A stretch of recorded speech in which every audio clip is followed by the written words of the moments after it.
काय मागणी आहे माहिती आहे का? काही मोजक्या टक्क्यांचे जे लोक महाराष्ट्रामध्ये आहेत आणि खास करून विशेष ते स्थलांतरित होऊन परप्रांतीय जे जैन धर्मीय लोक या ठिकाणी आलेत ना, ते या महाराष्ट्रामध्ये धार्मिक वाद लावू पाहतात. त्याला मराठी एकीकरण समितीचा विरोध आहे.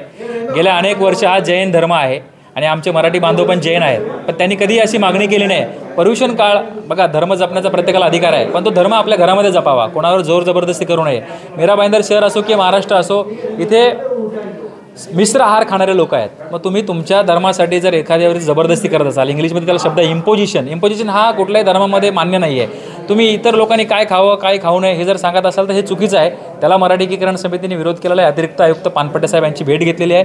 त्यांना सांगितलं आहे की या जो शासनाचा GR आहे, जो शासनाचा नियम आहे, त्याच्यामध्ये स्पष्ट नमूद केलं आहे की बहुसंख्यांचा विचार घेऊनच तुम्ही हा निर्णय घ्यावा आणि बहुसंख्या या महाराष्ट्रामधले मीरा भाईंदर शहरामधले याला विरोध करतायत. आज मी स्वतः एक माळकरी समाजातला आहे, मी मासे खात नाही, परंतु मग मी काय लोकांनी पण खाऊ नये म्हणून सांगणार का? आज आमची आषाढी एकादशी होऊन गेली, आज श्रावण सुरू आहे, उपवास आहेत, मग आम्ही उपवास करतो म्हणून इतर धर्माने खायचं नाही असं आम्ही सांगू शकतो का?